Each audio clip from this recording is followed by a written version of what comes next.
I'm Teisha Bader with Shalom TV's News Update. In what is the first formal contact with Israel, Egypt's new president, Mohamed Morsi, sent a note to Israel's President Shimon Peres on Tuesday. Morsi sent a brief message to Peres in response to a message Peres had sent him on the eve of the Muslim holy month of Ramadan. Morsi thanked Peres for the greeting and wrote, "I take this opportunity to reiterate that I am looking forward to exerting our best efforts to getting the Middle East peace process back to its right track in order to achieve security and stability for peoples of the region, including that Israeli people." Both Peres and Prime Minister Netanyahu had sent earlier notes to Morsi following his presidential victory, where they stressed the importance of maintaining the 1979 peace agreement with Egypt. Morsi made no reference to the treaty in his reply to Peres. Israel's Defense Minister Ehud Barak told CNN's Wolf Blitzer that U.S. President Obama's administration has been the most supportive of Israel's defense than any other administration he remembered from President Carter on. In an interview which aired on CNN Monday night, the defense minister said, "This administration under President Obama is doing in regard to our security more than anything that I can remember in the past." Barak went on to say that this doesn't mean that there aren't disagreements between the two administrations. There are, he said. But with regard to world terror, Hezbollah, Iran, and Syria, Barak said the American and Israeli governments, quote, basically agree on the diagnosis. We don't agree on the prognosis on some of the issues. The JTA reports that Israeli Knesset members sent a letter to presidential candidate Mitt Romney urging him to grant clemency for Jonathan Pollard if Romney is elected president. According to the Jerusalem Post, the letter stated it is not disputed that Jonathan Pollard broke the law and he deserved to be punished.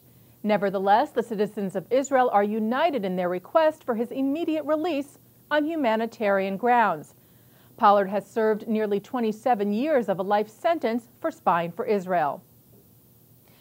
And staying with Romney, the Union of Orthodox Jewish Congregations of America, the nation's largest Orthodox Jewish umbrella organization, has praised the presidential hopeful for the statements he made while in Israel over the weekend regarding the status of Jerusalem. Orthodox Union Executive Director for Public Policy Nathan Diamond said the OU applauds Romney for his clear statement recognizing the truth that the holy city of Jerusalem serves as the capital of the modern state of Israel, just as it has served as the capital of Israel and the Jewish people in centuries past.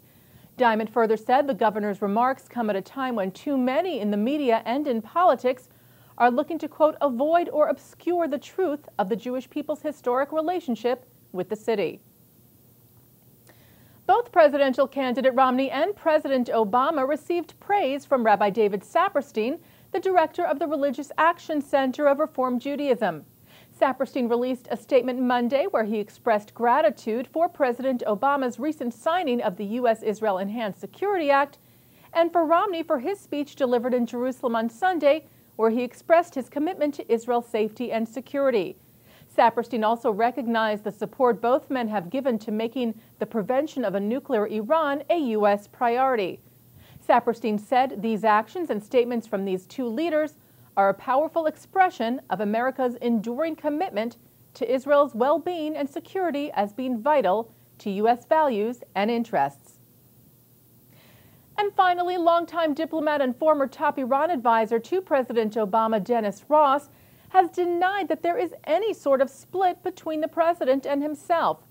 Ross had confirmed to the Daily Beast Newsweek over the weekend that he will not be campaigning for the president this go-round, explaining that he is now the counselor at the Washington Institute for Near East Policy and had already taken a leave of absence from there when he worked on the 2008 campaign and cannot take another.